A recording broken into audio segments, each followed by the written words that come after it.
and I wanted a little extra time to deal with. Okay, today we're going to talk about two things. All right, and those two things are friction and inclines, which I suddenly can't spell.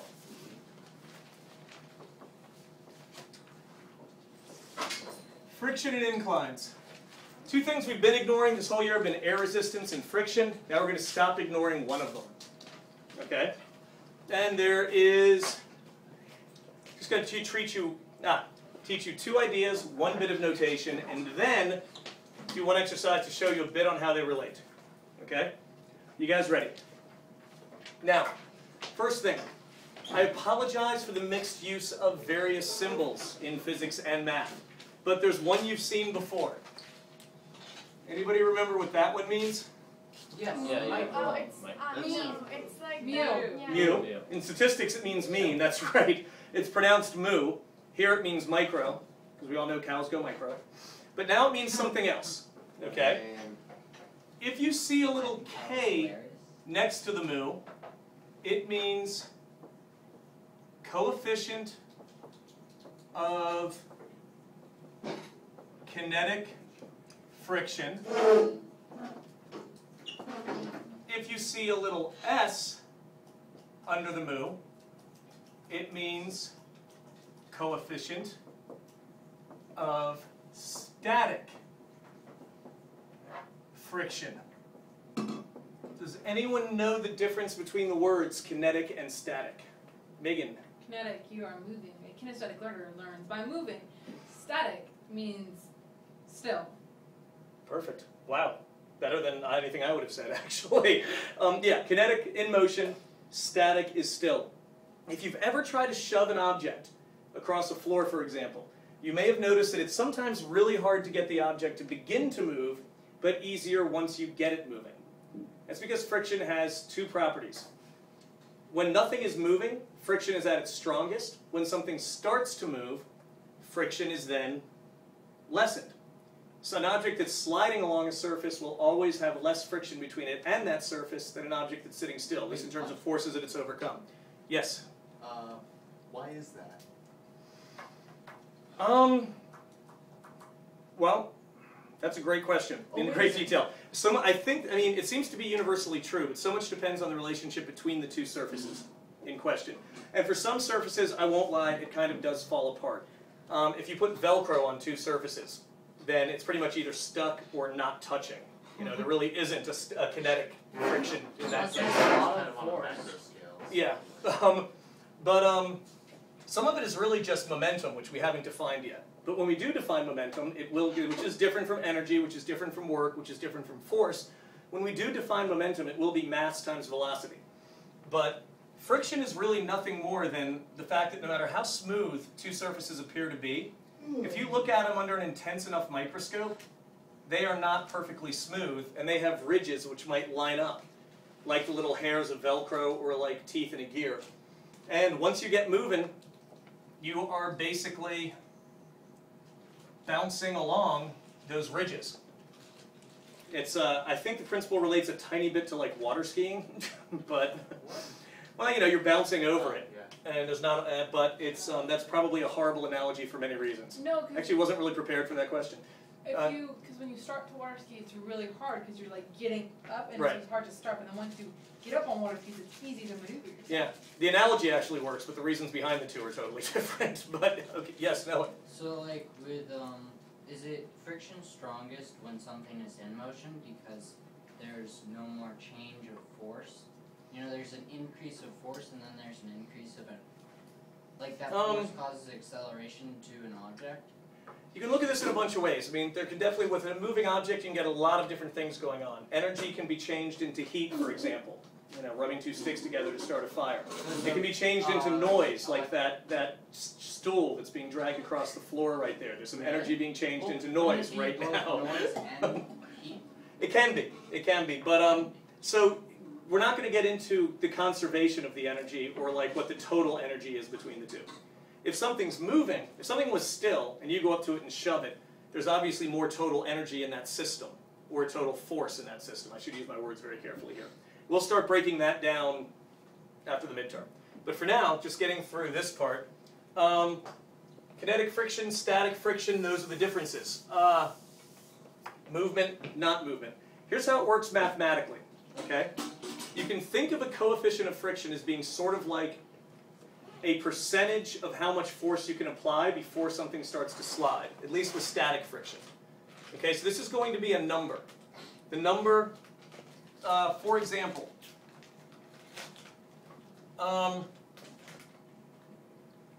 okay. What do we figure out I weigh? Mr. B weighs 800 newtons or thereabout, right? That's about what we figured out I weigh? In newtons, I think? Okay. Mass times acceleration, yep. My mass of however many kilograms I am times 9.81. Now, with this 800 newtons, if I try to just push against something or lean into something, can I always just put my whole 800 newtons into it? Like if I start to push as hard as I can against that wall, what's one likely outcome? The wall's not going to move and you're going to just hurt yourself. I'm going to just hurt myself? Okay. Is it possible I could slide away from the wall? Yeah. Yes. Okay. If you know the coefficient of friction between, for example, my shoes and the floor, you can know when that will happen. Okay? Because, all right, he weighs 800 newtons and he attempts to push against an unyielding wall. So I'm going to try and push against the wall and I'm not going to move. Okay? Now here's an interesting question. If the coefficient of friction is, I'm just going to say 0.20 between Mr. B and the floor, then with what maximum force may he push against the wall? Okay, so this is a new idea here. There's a coefficient of friction, and I should have said this is a coefficient of static friction. Okay, think of it as sort of like a percentage of what a mass can accomplish before friction causes you to slide or give way. Okay? Sort of like a breaking point. Pardon? Sort of like a breaking point. Sort of like a breaking point. It's a good way to picture it. Okay, now I'm going to erase this kinetic friction bit up here at the top. Is breaking point different though? I mean, Breaking point can mean so many different things, I'm not even sure how to answer that. But let me get with this one here. So here's the deal. The maximum force of static friction you can have is going to be the coefficient of static friction times the normal force of the body we're talking about. Because right now we're still talking about bodies. All these things have is one point in space, a location, and a mass. They can also have a velocity and acceleration, but we're not going to break down whether the difference between if I use my arms more, if I use my legs more. I'm just this one body that weighs 800 newtons. Okay? So that is my maximum static force I can come up with in a situation where we're talking about static friction. My normal force. Okay, notice this is not newtons because I put the little arrow on top. This is now my normal force. It's not the unit of newtons. If I weigh 800 newtons, what normal force is the floor exerting back up into me? 800 newtons. It better be, because otherwise I'm sinking or flying. And I don't seem to be doing either.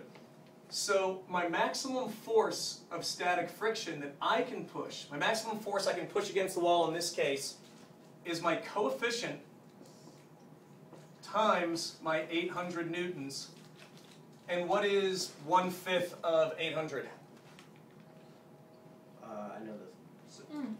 160? 20 times 8. No. A little big there. 160. 160. Think of it like 2 times 8. That's 160 newtons. Did you say that? Okay? So if I weigh 800 pounds, and the coefficient of static friction between me and the floor is 0.20, and I push against the wall, that means basically as soon as the force gets to 20% of my weight, I'm going to start to move, before anything else will happen.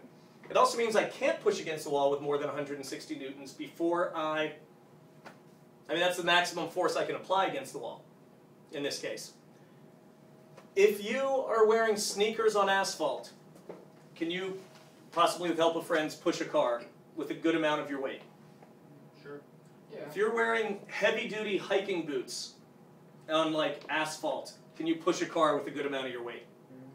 If you're wearing socks on ice and you try to push a car, what will happen? You're going to slide with the car. You're just going to go in the other direction. No, the car will go anyways because the ice would push the car. Let's assume level surface for purposes of my example, but you're right. Actually, if you're on an incline, which we'll talk about in a second, if you're on an incline, you and the car are just going to slide down the incline The together. car will crush you. Socks on ice, coefficient of friction is a very low number. Okay, you have no ability to apply your mass. You could get stuck, Now- couldn't you? Yes, in some cases the coefficient of friction can be greater than 1. Rubber on an asphalt, really good car tires can lead to a coefficient of friction greater than 1. You can actually apply more than your mass in force to the situation. This isn't really a friction problem, but to give you an idea, I used to be very small and strong when I was in college. A friend of mine's car was stuck, I had to push it. It was on a curb, so I actually put one foot against the sign behind me and pushed with my legs and arms out like that. So in that case, I was able to push with more than my weight. I could do more than lean into it. Wait, but wouldn't that have to do with your point of your center of gravity? There's a lot of factors there we're not going to go into here, and friction had nothing to do with it. But the point is, Yeah. if you can have a coefficient greater than 1, and you stick with the human example, if you're strong enough, you can, and you have Velcro shoes on, then you can actually push with more than your weight. There are car engines that can generate more force than their normal force if their coefficient of friction is greater than 1 between the rubber and the road. Does that make sense? Well, because it's by percentile. Yeah, but it can be more than 100%. Because friction is sort of. Oh well, it can be more than that, but it's sort of determined, kind of like percentile. Well, yeah, your maximum is the coefficient of friction times your normal force. So that's a bit of a limit on how much you can do. Is it the same formula for kinetic? Kinetic friction, thank you, excellent. Once I start sliding, okay,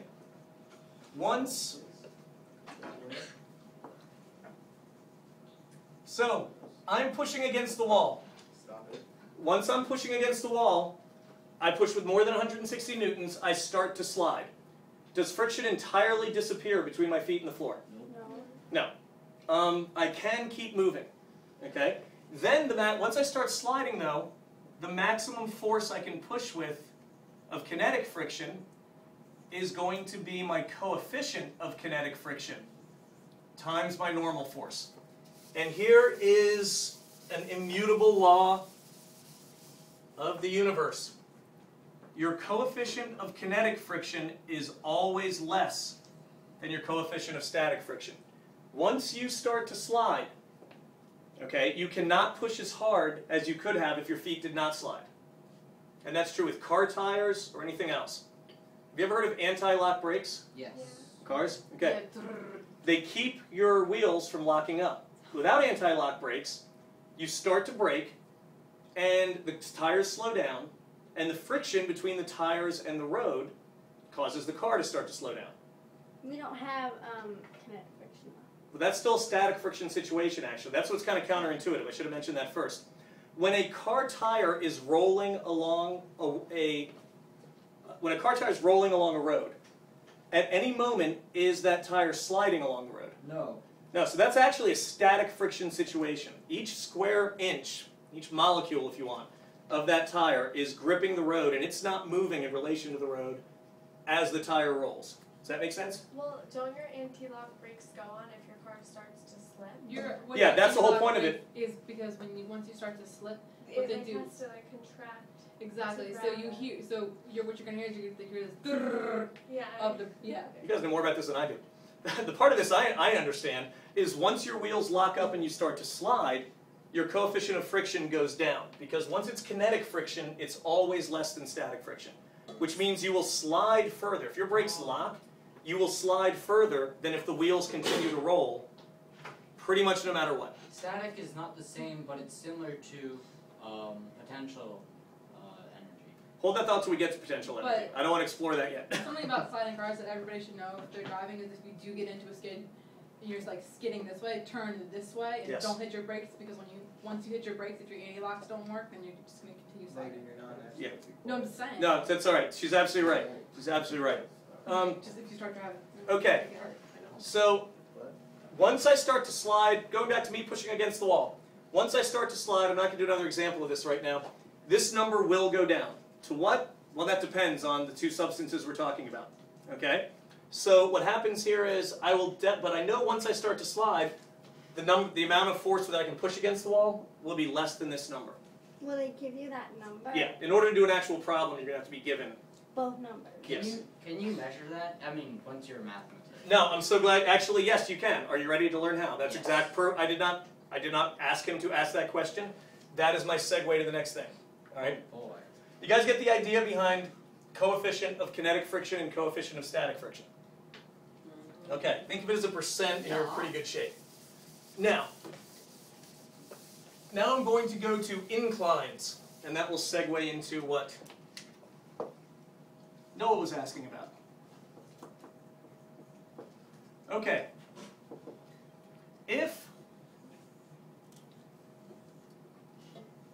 If I have an object on an incline, incline is like a ramp. The incline will go up from horizontal at an angle theta, so we're going to keep it fairly simple. Simplest object to put on an incline is a box. Okay, so there's a box on an incline, right? Can you guys handle that difficult concept? You were going too fast. Okay, now, over here, I am going to do a free body diagram of this box on this incline. I'm going to do it a little bit lower. There's some interesting things going on here. Is this similar to what we did in pre-cal? Yeah, you pre-cal got a preview of this today because it came up.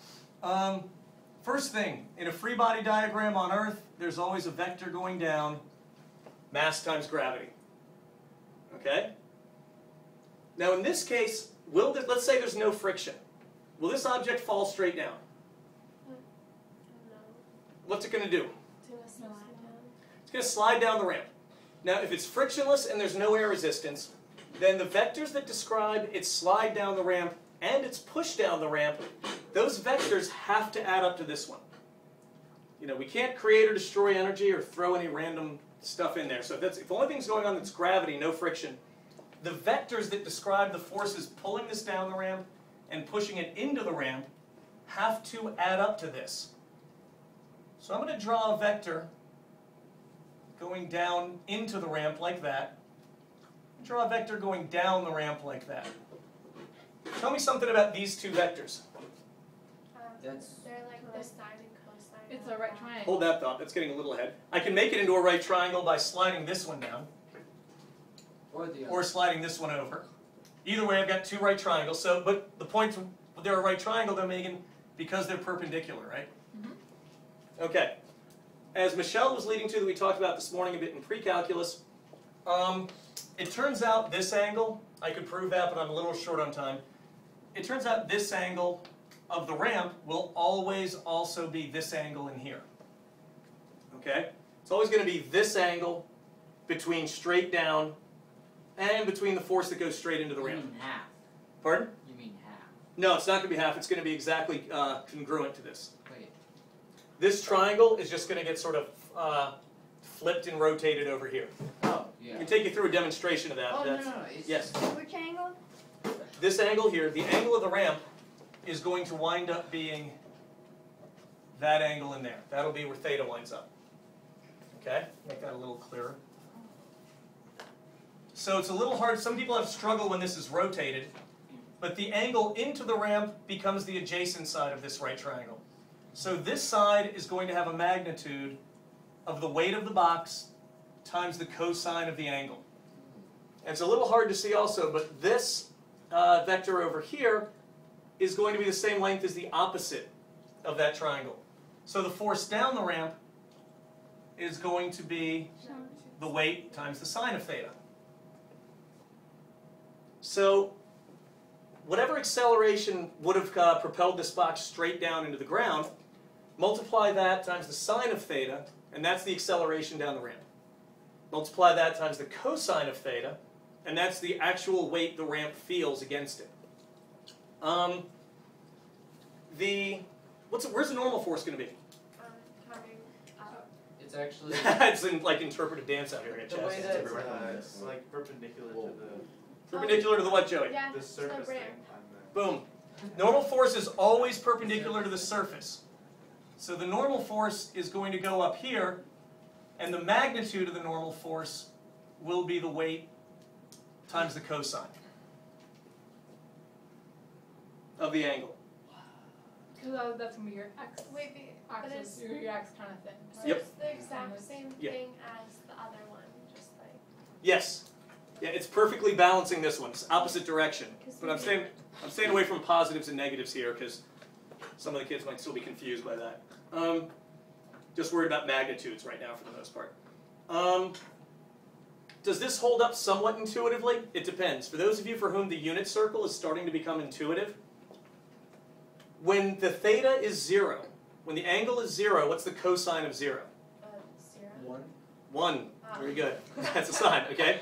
So if the incline is 0, then all of the weight will be this cosine vector. If the incline is 0. Yeah. And what's the sine of 0, Michelle? 0. 0. The sine of 0 is 0. So if the incline is 0, there's no acceleration down the ramp. I mean, like, I understand the diagram. Gotcha. The other part, I know you do. The other little thought experiment is, what if the incline's 90 degrees? If the incline is 90 degrees, what's the cosine of 90? 0. 0. Cosine of 90 is 0. If this is a 90-degree incline, how much force is pushing into that wall? None. Nothing. Not unless there's Velcro there. 200 pounds. Yeah, no. What if you just fall down, like, Bingo. And what's the sine of 90? 1? 1. So when you get a 90-degree angle, you get 1 times mg, and down is just the weight. So at 0 degrees, you've got all cosine into the ramp. At 90 degrees, you've got all downward, nothing into the ramp. So that's why, like, for when you have something between 0 and 90, you have to have both of them to, like, Make the vectors add up yeah. to the total amount. You're getting it. I love it. You just need it twice a day, nonstop. Yeah, so between 0 and 90, you need both of them. That's perfect. Thinking of it in terms of trigonometry. Believe it or not, since I'm pretty good with the unit circle, this is how I keep track of which one's into the ramp and which one's down the ramp. And it's always cosine into the ramp, because at 0 degrees, that's the full weight into the ramp. And it's sine down the ramp, because at 90 degrees, it's all down. Now, if there's no friction, okay, if there's no friction, well, what happens to the normal force and the force into the ramp? They are equivalent. They're equivalent, and they're in opposite directions. So what's their net effect on this thing? Nothing. They Nothing. push each other out. Yeah, according to Newton, they mean nothing. As long as the body in question is capable of withstanding that much force, they're just going to cancel each other out. If there's no friction, then we have something going down the ramp, accelerating at its weight times the sine of the angle of the ramp. So you have to figure a new acceleration due to gravity here. If there's no friction, that's going to be the acceleration, just gravity times sine theta. What if it's just sitting on the ramp? Then it's If it's just, well, first off, it's just sitting on the ramp, what do you know is present? Friction. Friction. How much friction if it's just sitting there? Kinetic. Static. Static. How much If it's static sitting- friction if is it's sitting sitting there? It's Oh, static. more than Static, enough for the. Oh, no, if it's sitting there, it's To static. overcome Kinetic the, is moving. Hang on, Joey's saying it well. Sorry. Yeah, static. Joey's saying more than enough to overcome. The acceleration, the mg sine theta. Right, the acceleration times the mass of this. So if it's sitting still, then the force of static friction is exactly equal to this. If it's so, Or greater than. well, Wait, no. the force. Good. I see what you're saying. Okay. I see. If you see it sitting still, these two forces are exactly equal. Friction is only a reactive force. It will never drag the box back up the hill. And in this case, it will always be exactly equal to mg sine theta. But you're on the right track that you could, in theory, add weight to the box, and maybe it will still stay there, maybe it won't. That depends on the coefficient of friction between the box and the ramp. So it's kind of like normal force, kind of? It's multiplied to, if it's sitting there, yeah, it is kind of like a normal force in that direction. That's not a bad way to picture it. That gets a little dicey if it starts moving, because then you need to get into kinetic friction. Okay? Noah, you asked how this one way to measure this between two objects. Okay? If you put an object on something that can tilt, okay? Yes? Do you not sign? Or, okay. No, I don't sign. Okay. I thought you were trying to rope a steer. No, time for bathroom. Gotcha. Okay, yes, you may go to the bathroom, but hurry back. Okay. If you have two objects, okay, these two objects say, Oh. okay, I think now, hold on, Go to bathroom. don't guess yet. Okay. Check that. I start to tilt it, does it immediately start to slide? No. No. No. Okay. At some point it will start to slide though, Yeah. right? At the angle where it starts to slide, the very split second I get to that angle, tell me something about the force of friction and the force down the ramp. It's equivalent. It's equivalent. They're going to be the same thing right at that split second, right at that angle there. Wait, Okay. it's gonna be force that. I was gonna say that. Hold on. So at that point, Good job, Noah. Wait, me or her? all right. So interesting side note here. It might help you remember some of this. At the exact instant when sliding occurs, you should have a case where, or it should be basically right before sliding occurs. So forgive me my slightly sloppy wording here. The sum of all the forces should equal 0. Okay? Now breaking these forces down a little bit, I'm not going to worry about the cosine and the normal force. They're kind of irrelevant. They're canceling each other out right now. So that's a case where what will have to happen is the force of static friction minus mass times gravity times sine of theta will have to equal 0. Which means the force of static friction is going to have to equal mass times gravity times the sine of theta. Okay? May I erase my free body diagram at this point? No. This one over here? Can I erase this? Sure. Thank you. It's kind of a rhetorical question, darling. I kind of had to. Okay. What did I say the force of static friction was a moment ago? Gravity. Gravity's in there. Force of static friction is The Force. coefficient. The- The force being exerted against the. No. You're remembering the verbal definition. I gave a formula a minute ago. It's the Then coefficient it's of just- static yeah. friction times. Times what, the Daryl? normal force. Times the normal force. So the coefficient of static friction times the normal force equals mass times gravity times sine theta.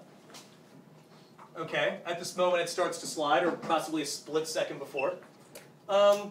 Normal force on an incline is defined how? Normal force on an incline. We just defined it, and I just erased it. Particular surface. Mathematics. It's Not mg. Mg what? Mg is what I'm... mg cosine theta. But mg then cosine it's theta on the equivalent to like Well, it's going to be mg cosine theta on the incline, as Daryl just said. Okay? Now, this is the same object we're talking about, so are the masses the same? Do you think the mass of this object appreciably changed while we were tilting it? No. Do you think it lost a limb or gave birth or Lord knows what else happens to it? Gave birth? Spontaneously combusted? That's okay. Do you think gravity changed when I tilted the object significantly? No.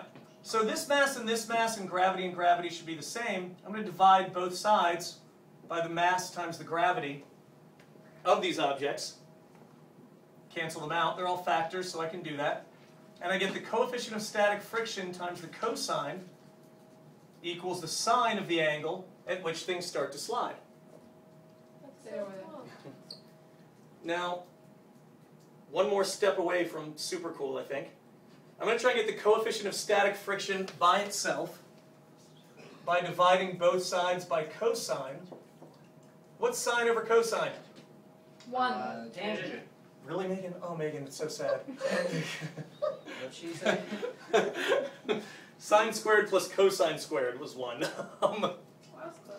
Okay, sine divided by cosine is tangent. So it seems to me that the coefficient of static friction is equal to the tangent of the angle at which the object starts to slide.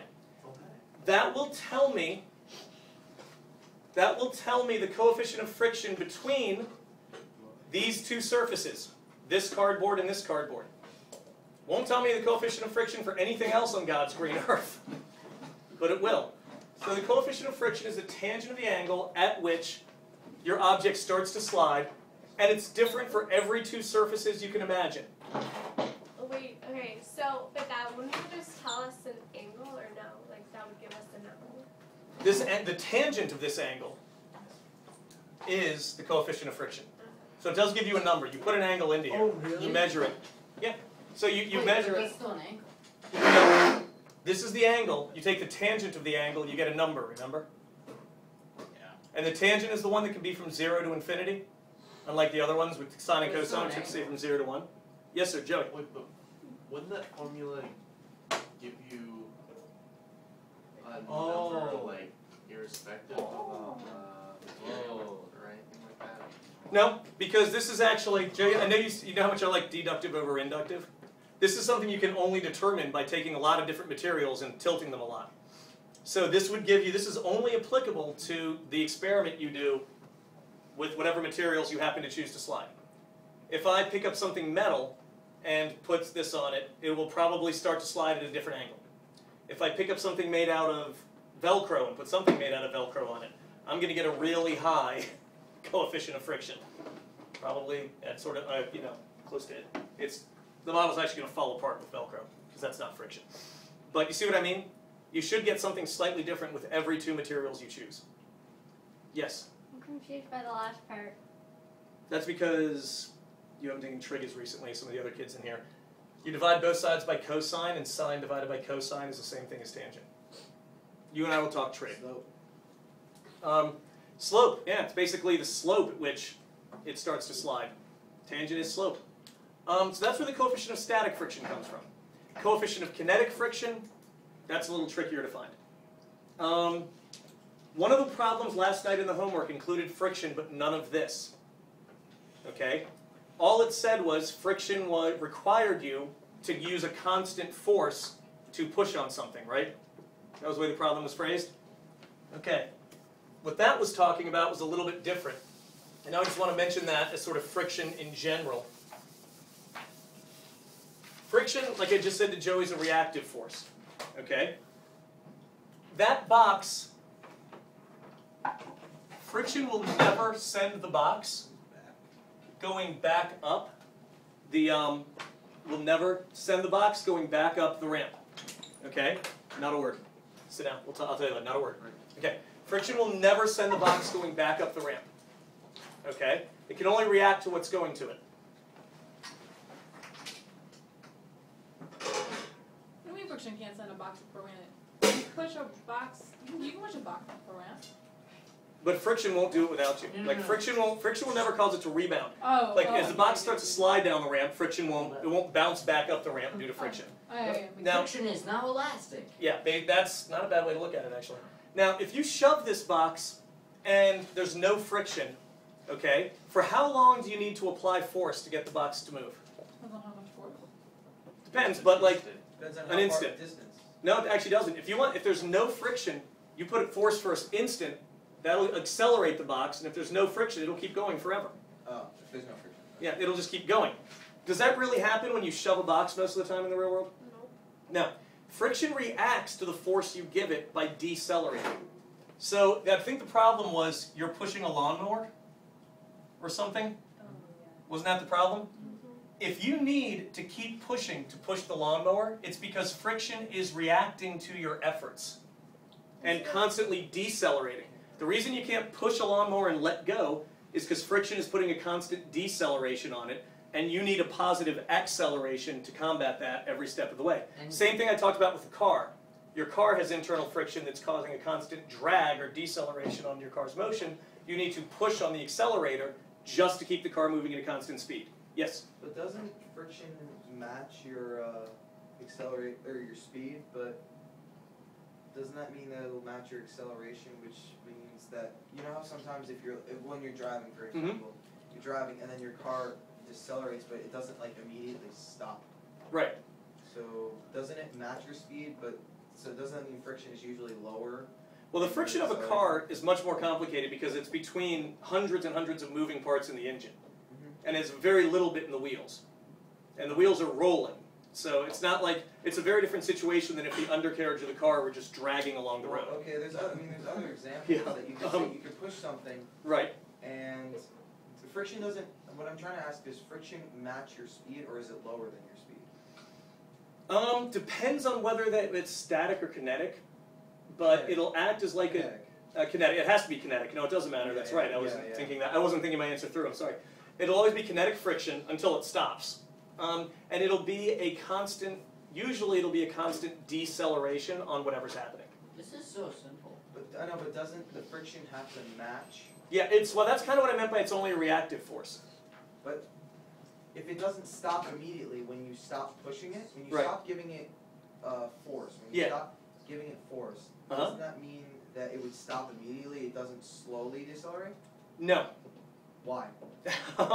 Because, okay, well, it might. It might seem to stop immediately. First off, nothing really stops immediately. There's always at least some tiny, tiny, tiny, hard to measure amount of time in which the object decelerates. No. Okay? But you're driving a car down the road, like you said. You take your foot off the accelerator, you put it on the brake. Does the car stop immediately? No. No, thank God. You'd be flung through the windshield or crushed up against your seatbelt or something. Friction is like a brake. Okay? If something's going fast enough, friction will need a little bit of time to slow it to zero.